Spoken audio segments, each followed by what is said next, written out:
এই যে যে শব্দ, সব শব্দের কিন্তু কি হয় না, অর্থ হয় না। তো যার অর্থ হয় না সেটা কিন্তু অর্থবোধক, যেটা সেটাই মোটামুটি আমরা শব্দ বা পদ হিসেবে চিহ্নিত করি, ঠিক না? আর যেটার কোনো অর্থ নাই সেটা কিন্তু পদের মধ্যে পড়ে না। তা বাংলাতে যেটাকে আমরা বর্ণ বলি, আরবিতে সেটাকে আমরা বলি হারফ বা হরফ, আমরা যেটা অনেকে হরফ বলি।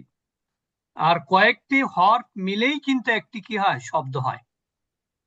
কয়েকটি হরফ মিলে একটি অর্থবহ অর্থবহ হতে হবে, অর্থাৎ যে কয়েকটি বর্ণ মিলেই যে শব্দ হবে এমন কিন্তু না, সেটার অর্থ থাকতে হবে, তাহলে সেটা কি হবে, শব্দ হবে। আর শব্দের সিনোনিমস আমরা জানি যে পদ, ইংরেজিতে যেটাকে আমরা বলি পার্টস অফ স্পিচ। দেখেন, বর্ণেরও কিন্তু কিছু বিশেষ বিশেষ অর্থ আছে। এগুলো কিন্তু পড়ানোর জন্য বলছি না, এগুলো জাস্ট একটু আপনাদের আইডিয়া দিচ্ছি। এগুলো হয়তো পরে এক সময় পড়বেন আপনারা। এখানে কয়েকটি বর্ণ আছে, দেখেন। এই যে সিন, সিন জবর সা, এটা একটা বর্ণ। এই সিন পরে, সিনের উপরে যখন জবর পড়বো তখন এটা কি হবে বলেন তো? এটা হবে একটা ধ্বনি। কি হবে? একটা ধ্বনি। সিনের পরে যখন জবর দিব তখন সা হবে, আর সিনের নিচে যখন জের দিব তখন কিন্তু সি হবে। তো সা, সা মানে হচ্ছে খুব শীঘ্রই। সা মানে খুব শীঘ্রই। আবার সা দ্বারা আরেকটা জিনিস যেটা বোঝায় সেটা হলো ভবিষ্যৎ বোঝায়। মনে রাখবেন, সা যখন থাকে কোনো ক্রিয়ার পূর্বে, তবে সাটা সাধারণত থাকে হলো আরবিতে যেটাকে আমরা বলি মুদারি। মুদারে ক্রিয়ার পূর্বে সা থাকলে সেটা অবশ্যই ভবিষ্যতের অর্থ হবে। আর এমনিতে মুদারের পূর্বে সা না থাকলে, এ কথাগুলো অনেকের কিন্তু অজানা থাকতে পারে। আমি বলেছি কিন্তু আজকে পড়াচ্ছি না, আমি তার আইডিয়া দিচ্ছি আপনাদেরকে। অজানা থাকতে পারে, এর জন্য কিন্তু মন খারাপ করার কিছু নাই। অনেক সময় মুদারি ক্রিয়ার পূর্বে সা থাকলে সেটার অর্থ কি হবে, ভবিষ্যৎ। কিন্তু যে মুদারের ক্রিয়ার পূর্বে সা নাই, ওইটা কিন্তু ভবিষ্যৎ হতে পারে, বর্তমান হতে পারে, আবার কি হতে পারে, অভ্যাসজনিত কিছু বিষয় হতে পারে। আবার দেখেন এখানে বা, বায়ের নিচে যখন আমরা জের দিব তখন এর অর্থ হবে সাথে, কাছে, দ্বারা দেয়া, কর্তৃক। তার মানে কি, বর্ণেরও একটা অর্থ আছে। আবার দেখেন এখানে আ, আ, যেমন সূরা সূরা ফিলে আছে না, আলাম তার, সেখানে আ আছে, এই আ অর্থ হলো কি। আবার দেখেন ওয়া, ওয়া মানে হচ্ছে কি, এবং। কা, কাপ, কাপের উপরে জবর থাকলে কা হয়, এর অর্থ হলো মতো, মানে যেমন আমরা ইংরেজিতে বলি লাইক। এরপরে লামের নিচে জের হলে কি হয়, জন্য। আবার লামের উপরে জবর হলে আবার হয় অবশ্যই। আবার ফায়ের উপরে জবর হলে কি হয়, সুতরাং বা অতএব। তার মানে বাংলাতে বা ইংরেজিতে কোনো বর্ণের কিন্তু অর্থ নাই আমার জানা মতে, আমার না জানাও থাকতে পারে। যেমন বাংলা অ, আ, ক, খ, এর কিন্তু কোনো অর্থ নাই। আবার যদি বলেন কয়কারে কা, কার কোনো অর্থ আছে?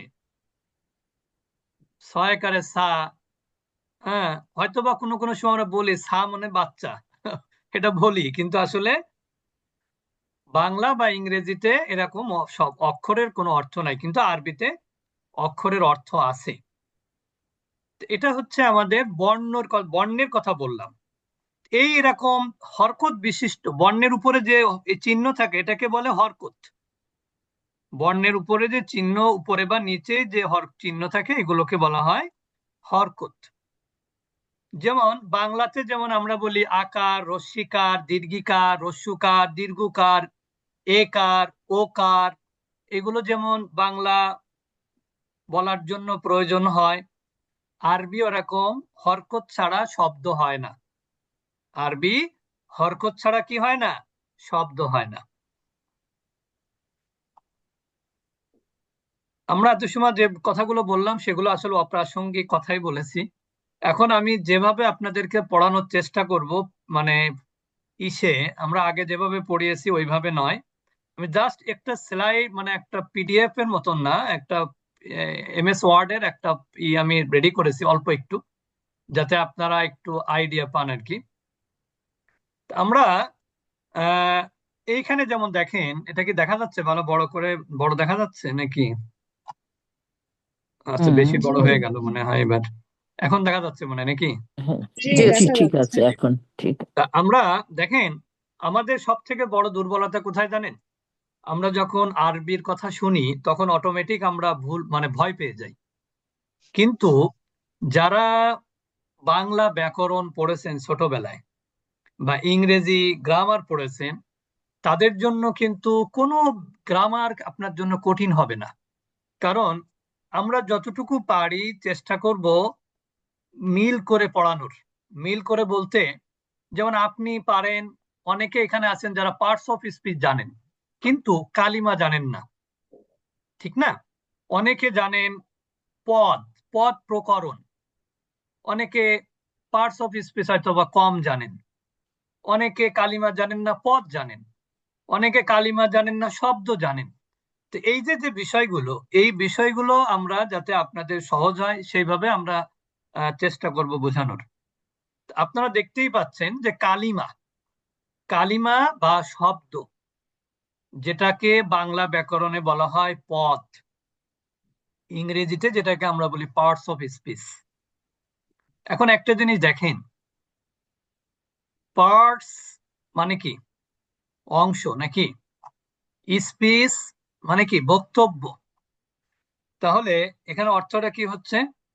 বক্তব্যের অংশ সমূহ। পার্টস মানে বহুবচন, তাহলে বক্তব্যের অংশ সমূহ। এখন মানুষ যখন বক্তব্য দেয় তখন কি আর সেটা শব্দ থাকে? সেটা কিন্তু অটোমেটিক কি হয়ে যায়? বাক্য হয়ে যায়। তো ওই বাক্যের মধ্যে আপনি দেখবেন, হয় সেখানে নাউন থাকবে, কোনো সময় ভার্ব থাকবে, কখনো প্রিপজিশন থাকবে, কোনো বাক্যে ইন্টারজেকশন থাকতে পারে, কোনো বাক্যে প্রোনাউন থাকতে পারে, ঠিক না? এই প্রত্যেকটা পার্টস, এটা হচ্ছে কি আপনার বক্তব্যের অংশ। ওই সব, ওই বাক্যের প্রত্যেকটা পার্টস কি আপনার বক্তব্যের অংশ।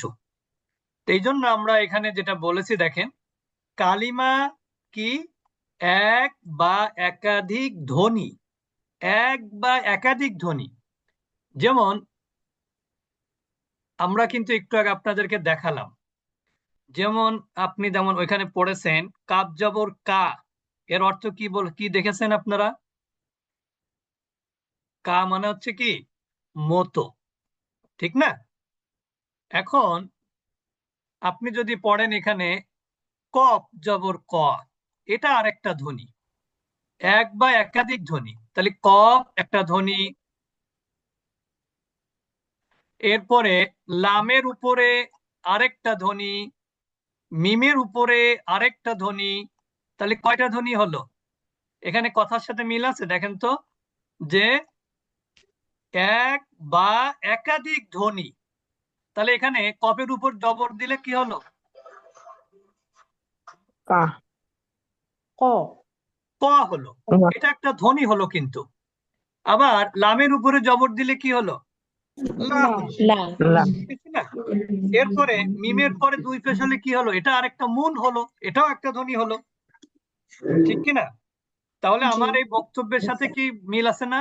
যে এক বা একাধিক ধ্বনি, এটা একটা কথা গেল। আরেকটা হলো বা বর্ণ। এখন যারা ধ্বনি বোঝেন না, তারা কি দেখবেন? বর্ণ দেখবেন। এই যে একটা বর্ণ, এ একটা বর্ণ, এ একটা বর্ণ। এই কয়েকটি বর্ণ বা কয়েকটি ধ্বনি মিলে একটি অর্থ প্রকাশ করলে, অর্থ ছাড়া কিন্তু কি হবে না? শব্দ হবে না। অর্থ ছাড়া পদ হবে না। বুঝতে পেরেছেন? অর্থ ছাড়া পদ হবে না, অর্থ ছাড়া শব্দ হবে না, অর্থ ছাড়া কালিমা হবে না। তার মানে অর্থ হতে হবে।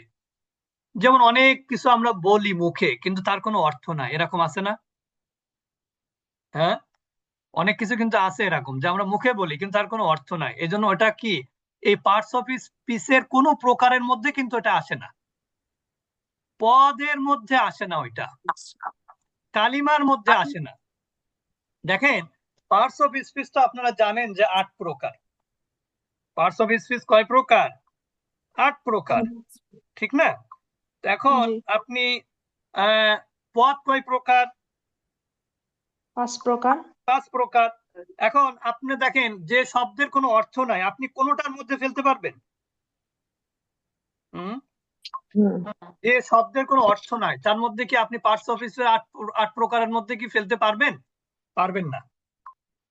আবার বাংলা যে পদ 5 প্রকার, হ্যাঁ, বাংলা যে পদ পদ 5 প্রকার, তার মধ্যেও কিন্তু অর্থ ছাড়া কোনো শব্দ আপনি ফেলতে পারবেন না, বলতে পারবেন না যেটা বিশেষ্য, এটা বিশেষণ, বা এটা সর্বনাম, এটা অব্যয়, এটা ক্রিয়া, এটা বলতে পারবেন না। তার মানে আপনাকে হয় কয়েকটা ধ্বনি মিলিত হতে হবে অথবা কয়েকটি বর্ণ মিলিত হতে হবে। দেখেন এবার। উস্তাদ জি, একটু একটু পিছন থেকে বলেন, নেটে মানে আপনার ডিস্টার্ব করতেছে আপনার এখানে। শোনাই গেল না ও, শোনা যায়নি? না জি না। আরে কপাল রে, এত চিল্লাচ্ছি তাও শোনা যায় না। আচ্ছা, যাই, নেটওয়ার্কের সমস্যা হতে পারে। তা যেটা বলছিলাম যে এখানে এক বা একাধিক বর্ণ অথবা এক বা একাধিক ধ্বনি। এখন ধ্বনি যেমন দেখেন, আমরা বললাম কয়কারে কা, ময়কারে মা, র, কামার। কামার কাকে বলে? যে লোহা পিটিয়ে কিছু বানায়, ঠিক না? আবার ক, ল, ম, এখানে কি কোনো ই আছে? আকার, রসিকার, দীর্ঘিকার কিছুই নাই কিন্তু, ঠিক না? তাহলে এখানে ধরে নেন এটা বর্ণ, সবগুলো বর্ণ, এটাও বর্ণ, কিন্তু এখানে কি আছে? ধ্বনি আছে প্রত্যেকটাতে। এখানে ক মানে কি? অধ্বনি। ল মানে কি? অধ্বনি। ম মানে অধ্বনি অনেকটা। কাতে আধ্বনি, মাতে আধ্বনি। তো ধ্বনি বা বর্ণ মিলিত হয়ে একটি অর্থ প্রকাশ হ্যাঁ। করলে সেইটাই হবে কালিমা। সেটাই হবে কি? কালিমা। যেমন যেমন দেখেন এখানে কলামুন, তাহলে কলামুন অর্থ কি? কলম। এখন আমি যদি বলি কলম লাকামুন, তাহলে কি এটা কি শব্দ হবে? আমি হবে যদি না বলি লাকামুন, তাহলে কি শব্দ হবে এটা? লাকাম হবে না। তার কারণ কি? এই সংজ্ঞার সাথে মিল আছে এইটুকুর সাথে, কিন্তু লাস্টের সাথে মিল নাই। কি নাই? অর্থ এর নেই কোনো অর্থ অর্থ নাই। নেই অর্থ নাই, তার মানে এটা কিন্তু শব্দ না। এটাকে আপনি পার্টস অফ স্পিচ এর মধ্যেও ফেলতে পারবেন না, পদের মধ্যেও ফেলতে পারবেন না, কালিমার মধ্যেও ফেলতে পারবেন না। তার মানে আমরা কি জানলাম? এক বা একাধিক ধ্বনি বা বর্ণ মিলিত হয়ে একটি অর্থ প্রকাশ করলে সেটাই কেবল কালিমা। সেটাই কেবল কালিমা। কালিমা কয় প্রকার? 3 প্রকার। কালিমা কয় প্রকার? 3 প্রকার। আরবিতে কিন্তু কালিমা 3 প্রকার: ইসমুন, ফি'লুন, হারফুন। খেয়াল করেন, ইসমুন, ফি'লুন, হারফুন। এখন পাশে দেখেন,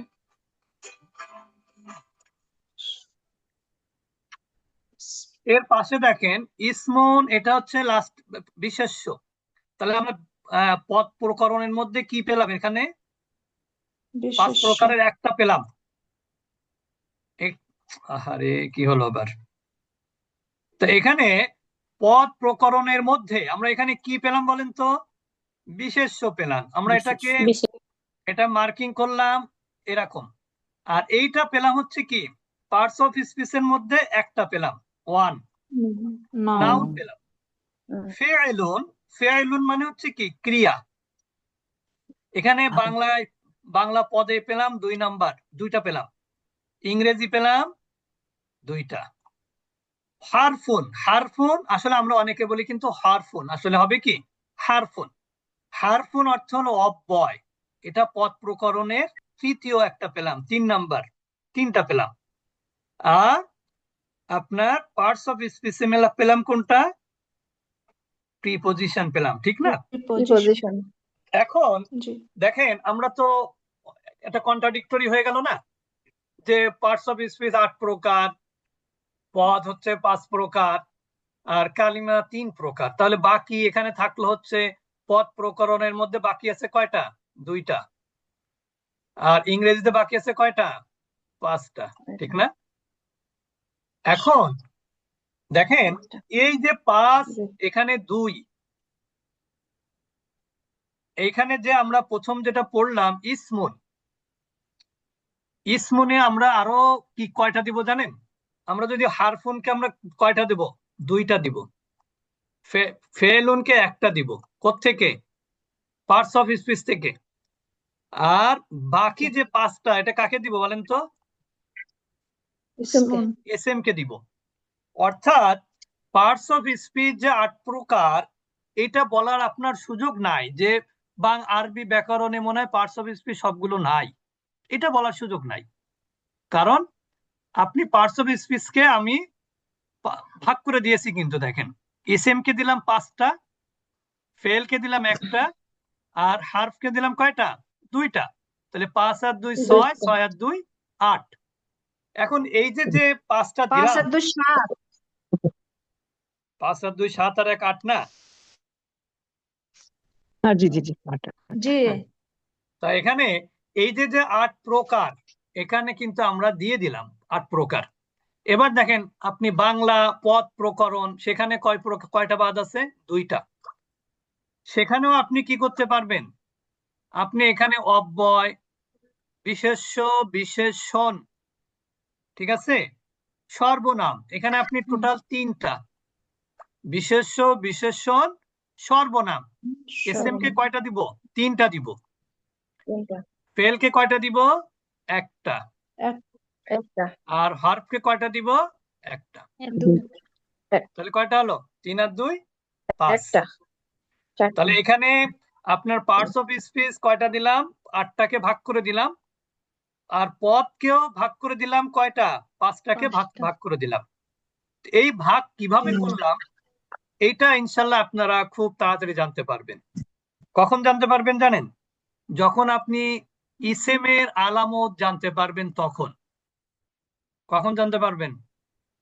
ইসেমের আলামত যখন আপনি জানতে পারবেন তখন বুঝতে পারবেন যে ইসমের আলামত জানতে পারবো তখন। তখন। ইসমের আলামত হ্যাঁ, এবার আমরা আসি যে ইসেম বা বিশেষ্য কাকে বলে, বা নাউন যেটাকে আমরা বলি। অর্থাৎ যে শব্দ নিজেই নিজের পরিপূর্ণ অর্থ প্রকাশ করে, যার মধ্যে কোনো কাল পাওয়া যায় না। তাহলে প্রথম বিষয়টা কি ছিল? কাল পাওয়া যায় না। তাহলে কাল কিসের মধ্যে পাওয়া যায়? ফেল এর মধ্যে পাওয়া যায়। কিসের মধ্যে? ফেল এর মধ্যে। ফেল মানে কি? ওখানে কি ছিল? ক্রিয়া। ক্রিয়া ক্রিয়া ঠিক না? ক্রিয়া মানে বার এরপরে দেখেন যা দ্বারা কোনো ব্যক্তি বুঝাবে, কোনো বস্তু বুঝাবে, কোনো প্রাণী বুঝাবে, কোনো সংখ্যা বুঝাবে, কোনো প্রকার বুঝাবে, কোনো দোষ গুণ বুঝাবে। এখন বলেন দোষ গুণ কিসের অন্তর্ভুক্ত? এসএম এর ওই যে দোষ গুণ অ্যাডজেক্টিভ, ইংরেজিতে কি? ইংরেজির অ্যাডজেক্টিভ দোষ গুণ না? হ্যাঁ, তাহলে আপনি দেখেন এখানে একটা কিন্তু পেয়ে গেলেন। এবার দেখেন অবস্থা বুঝাবে। অবস্থা, ভার্বের দোষ গুণ অবস্থা বুঝালে সেটা কি হয়? অ্যাডভার্ব হয়, সেটা অ্যাডভার্ব হয়। এবার বলেন স্থান বুঝাবে বা সময় বুঝাবে, সেটাও কিন্তু অ্যাডভার্ব। অ্যাডভার্ব কয় প্রকার? 2 রকম। 2 প্রকার। একটা হচ্ছে adverb of place, adverb of time, ঠিক না? যেমন আপনি যদি বলেন যে আমি বিদ্যালয় গিয়েছিলাম, তাহলে মানে আরবির নিয়মে বলছি আমি আর কি, আমি মসজিদে গিয়েছিলাম, আমি রাতে খেয়েছি। এই যে রাতে, এই রাতে এটা কি? সময় সময় বোঝাচ্ছে, অ্যাডভার্ব অফ টাইম, ঠিক না? আবার আমি মসজিদে নামাজ পড়েছি, এটা অ্যাডভার্ব অফ কি? প্লেস। বুঝতে পেরেছেন? তা এইগুলো মোটামুটি এইভাবে আমরা কিন্তু আপনাদেরকে এটা যা সংজ্ঞার মধ্যে দেখালাম, কিন্তু আপনি ইনশাল্লাহ 8 প্রকারই পার্টস অফ স্পিচ এই কালিমার মধ্যে আপনি পেয়ে যাবেন ইনশাল্লাহ। তো আমরা এইভাবে ইনশাল্লাহ আপনাদেরকে চেষ্টা করব বোঝানোর। আমরা এরপরে যেটা পড়বো এটা জাস্ট এটা আপনাদেরকে দেখালাম, এবং অনেকটা আপনাদের আইডিয়াও হয়ে যাবে ইনশাল্লাহ। তো আমরা আগামী ক্লাসটা মূলত আমাদের প্রথম ক্লাস। তা আমরা আগামী ক্লাসে আমরা প্রথমে পড়বো কি ইসেম কাকে বলে, তো জানলাম, আবার একটু বলবো ইসেমের আলামত।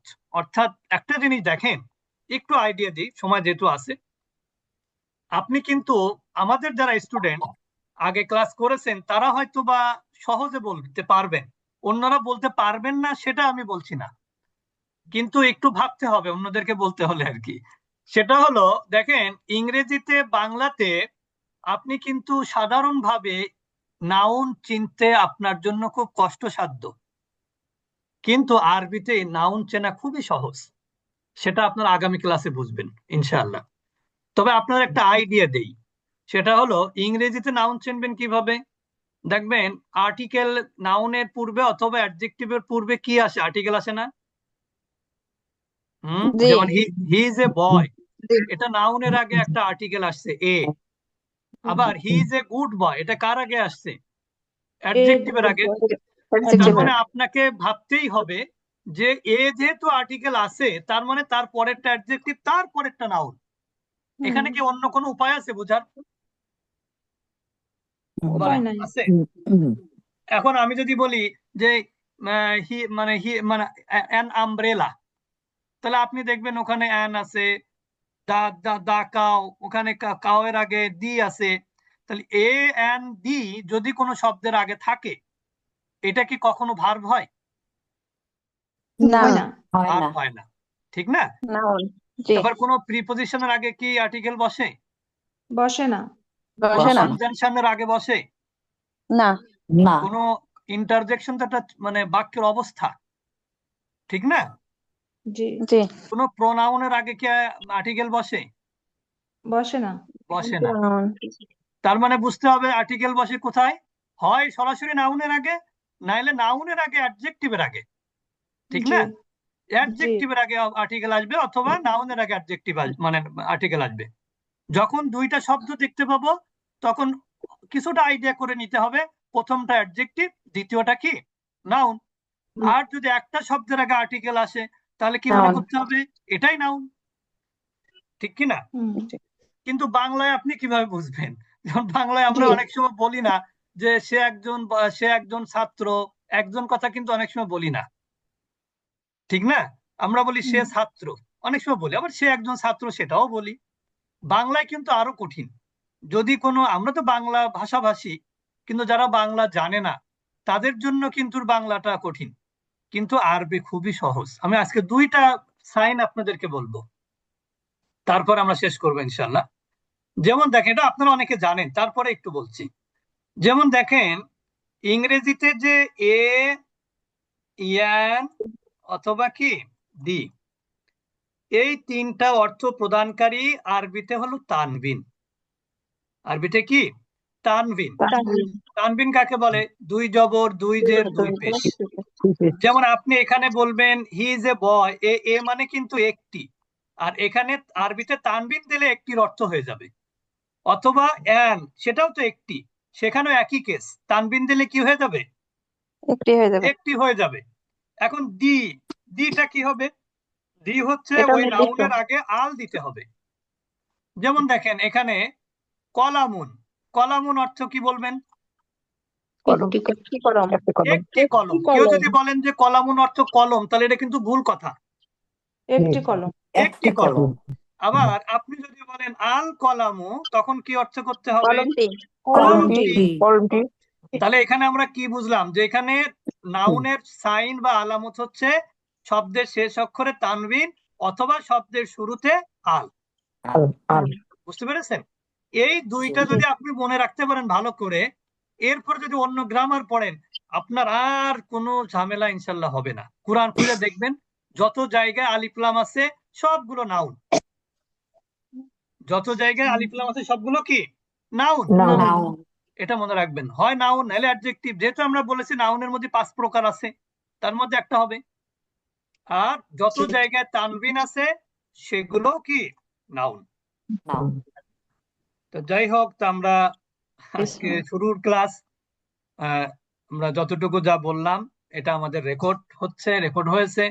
আমরা ইনশাল্লাহ রেকর্ডটা আমরা কিন্তু সবসময় দিয়ে দিই।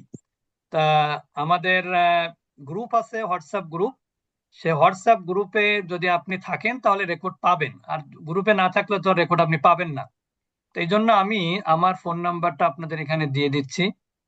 আপনারা যারা গ্রুপে নাই তারা এই নাম্বারে হোয়াটসঅ্যাপে শুধু আমাকে মেসেজ দিবেন আপনার নামটা লিখে। এখন যদি মেসেজ দেন তাহলে তো বুঝেই নিব যে কোরআনিক গ্রামারের ক্লাস, আর দেরি করলে একটু কোরআনিক গ্রামার লিখে দিবেন, আর এখন দিলে লেখা লাগবে না। তাহলে এখানে 01711283812। আর সবসময় গতকালও যেটা বলেছি আজকেও একই কথা, যে আপনি কিন্তু কোরআনের ক্লাসে